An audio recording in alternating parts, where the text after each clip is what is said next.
Welcome back to Matchday Live. Thank you to Alistair Mann and to Michael Brown for the brilliant first half commentary. So it's 0-0 in the Community Shield. Thank you for joining us again. I'm joined by Andy Morrison and Shaun Goater. So an enjoyable first half of football, in particular where City's young players look like they are really taking this opportunity that they're given and they are really shining. In particular, Oscar Bob continues the great pre-season form that he's had, as does Nico Riley and James McAtee standing out, and Doku on the other side as well, getting a lot of joy down those wings are City today. Andy, straight away, I just want to jump in because you said in the pre-match show that we did, you talked how you thought there was going to be a lot of high turnover in this game, and that's exactly what we're seeing. Yeah, I mean, it's more than we'll see in any game this season. Maybe 2 or 3 times as many turnovers from City. And I just think that's the context of the game. I think United are playing with a bit of a freedom because there's not huge, so they're taking more chances than what they normally would. They're not as deep as where they would be, where City would dominate the ball. So they're both, it's kind of like a little bit of a game of basketball, and a lot of turnovers and, you know, and a few opportunities for both teams. But it's as I thought it would go, without a real clear chance, you know, the post. But, yeah, and I don't expect it to change now. I think it'll be exactly the same with the personnel that's on the pitch.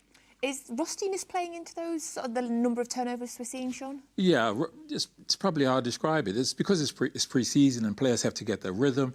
You got young players coming in, so it's getting to understand how they play within the team to get that gel. So players are getting to understand, you know, Nico Riley, what runs he makes, how he supports. Even though they do have a set way of how City plays, same with James McAtee. So it's pre-season, and you're bound to have bits of turnover, and this is what we were talking about. We saw the first half certainly being that way, and I agree. I think second half will be a bit the same. Pep will demand to give the ball away less because it's so important to keep the ball. You keep the ball, you control the game. But it's probably how I thought it would fare in terms of the half being both teams having 2 chances each. I think they created the better opportunity. But yeah, Pep will have a word and put 1 or 2 things right, and I'm sure we see a better second half from City as well. Certainly in the first half of the game, City were just completely in control, seeing some really good performances mentioned down the wide sides, both from Doku and down the other side. I mean, Rico Lewis, James McAtee and Oscar Bob, they're really enjoying that space that they seem to be getting on the right, and Nico O'Reilly is joining in as well.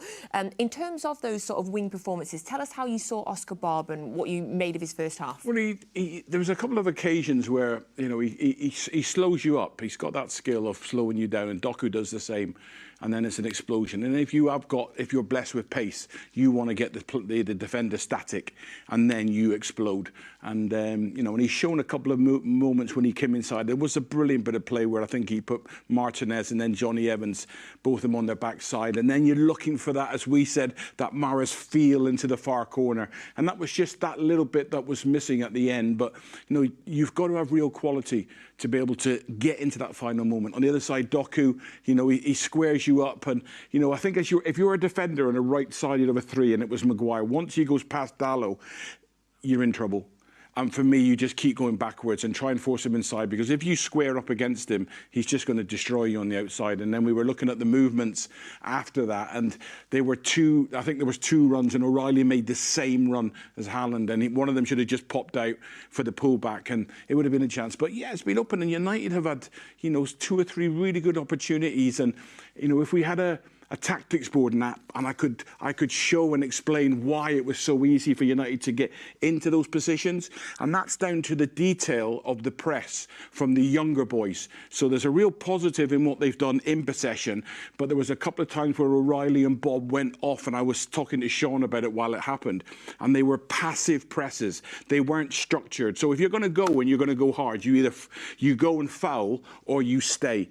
And United just richly played around it with a couple of wall passes, Fernandes out wide, and then we were all sorts of trouble. That, again, is just that detail about younger players learning the other side of the game, because we know how talented they are, but there's another side of the game that you must learn as well.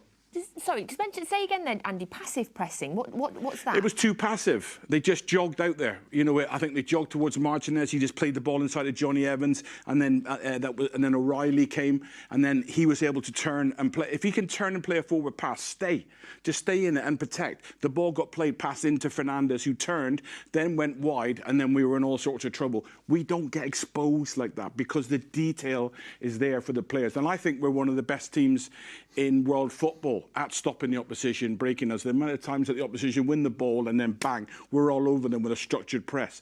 But it's just not there, and that's purely down to understanding of the role and learning the game as you know, as you play more games. Yeah, and he's absolutely right. If you go and you can get the head down, then you're going at the right time and right tempo. But if you're going and they're on their way passing it, you're getting there too late. And so that's what's happened. They're going there, getting there too late. The ball's being passed across them, past them.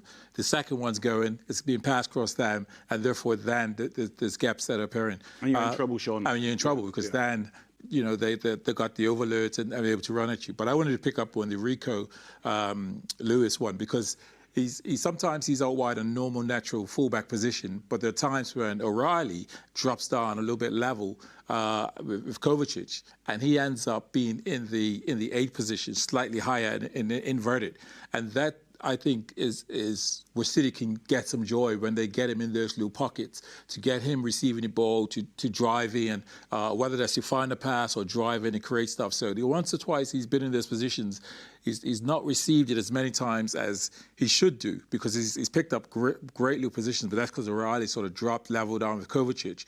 That man's, I think his Maino has followed him, and they're spacing behind, and then all of a sudden City's in that transition to be able to have great opportunities there. So that's an interesting thing to look out for in the second half. And we've seen some great opportunities come from that transition, how fast City were able to break. We also saw some great opportunities come from United's, I don't know how, the correct word to describe, because what came to my head was messing around, Andy. There was an opportunity when Onana passed it out, they were knocking it around, and I think 2 or 3 times in that first half where City were able to steal the ball off them. Yeah, and again, it's modern day football, isn't it? And I feel coaches feel as though they're forced to put pressure on players to play. But whatever you're doing it for a reason. And City are the best at doing it. Now, if you push 4 and 5 on and press up against City and try and nick it further up the pitch, then City have all the answers to that. And they'll go into a striker, they'll have no screen on him, they'll play through that, where with United, I think they're trying to do it, and they haven't really got the next 2 phases where City have been. They've been doing it for a long, long time, and it does get you into trouble. And the couple of turnovers, we couldn't quite get the pass right.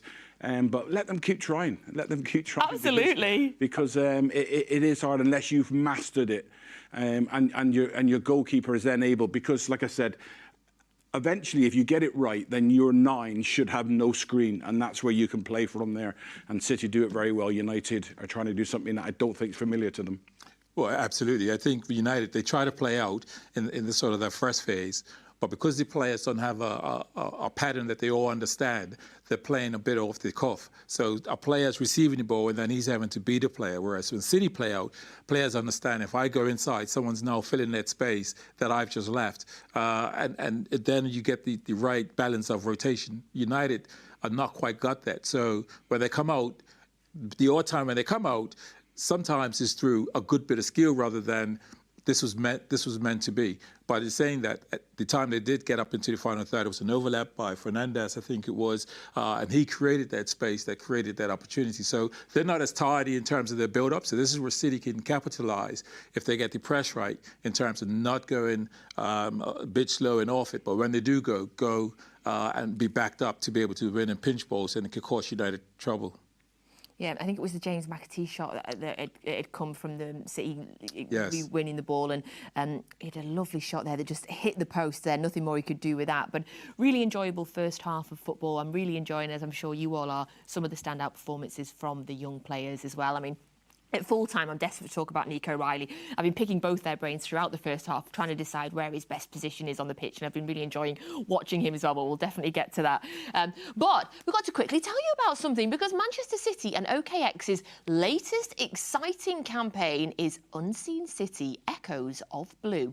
Now, this is, and by the way, it sounds right on my street, I'm well excited about this, a virtual escape room experience. I love an escape room where you guys can complete puzzles with the help of City players to be in with the chance of winning some truly incredible prizes. I'm choosing Rodri, by the way. If I was stuck somewhere, Rodri's the one that's going to get us out of it. You can also win prizes that include tickets and hospitality tickets, a stadium tour with the legend, new home shirts, alongside some OKX merchandise as well. We're also giving you the chance to win a limited edition Unseen City shirts from the Man City and OKX digital collectible activation earlier this year.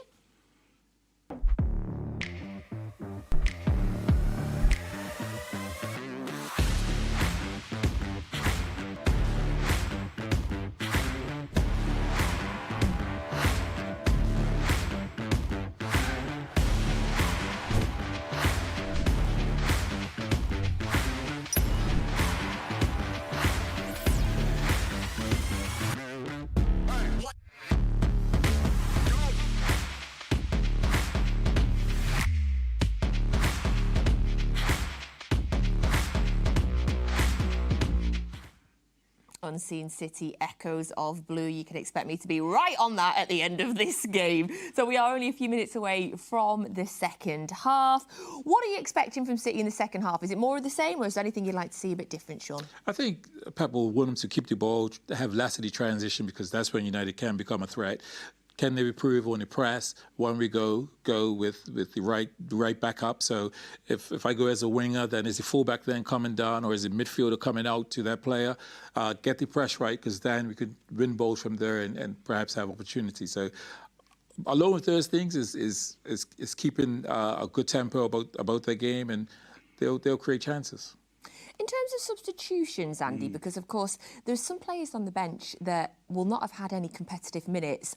And the Chelsea game, the start of the Premier League, is next week as well. I'm thinking about, like a Bernardo Silva who's on the bench.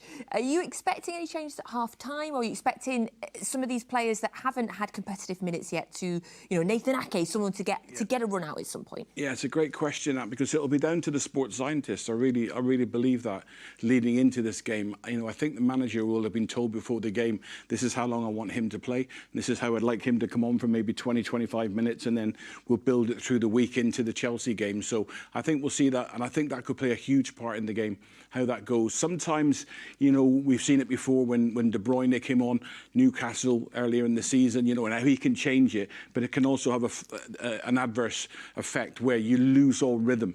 And Pep is a manager who doesn't like to make too many changes, because the rhythm does go of the game. But I think it'll be a huge part in this game, the substitutions in the second half for both teams. From your manager and your coaching head as well, is it frustrating if you are wanting to make a change, but your sports scientists are saying, no, he's not got that long, he's got 20 minutes max? How is that? I think Pep will know that information beforehand. Yeah. So it wouldn't be a decision that's made coming into the second half. Oh, I want to play him longer, but I can't. I think Pep will know that and make his substitutions according, knowing that to keep the rhythm and the flow of the game as well. Is one of the main aims of this game as well. Obviously, we'd like to get the result, Shaun. We'd like to win the game. Clearly, we would. But it's one of the key things that we're going to come out with this with no injuries today. That is number one top of the list. It's no injuries. And the players can get a rhythm. We're seeing a couple passes, whether it's been Addison once or twice overhitting passes. We've had players overhit passes. And that's just getting back to that rhythm. And it's amazing. You go training for a week, and all of a sudden, that timing comes right in terms of that way to pass, that diagonal ball that goes out wide to a fullback, out to Rico, and he receives it on his chest rather than it going slightly over his head. That just comes down to a bit of timing and minutes. So I think this is, City will look to just improve on those things as after this game and beyond. So the teams are in the tunnel. The second half will be starting very shortly. Do you think we might see Savinho in the second half? I hope so. I'm really excited. More feedback from my son, really, who's studies on YouTube and watching games, and telling me just how good he is. So I'm really looking forward to seeing him. But it's interesting, something quickly that Shaun said there about the most important thing about, not coming out with any injuries. The most important thing is winning the game. Because it's a derby and it's huge. Second most important thing is injuries. Yeah. Thank you, Andy. Yeah. Thank you very much, Shaun. Right, second half commentary on the Manchester City app with Alistair Mann and with Michael Brown. And we will all be back at full time, where hopefully we are celebrating City's first trophy of the season. Come on, Blues.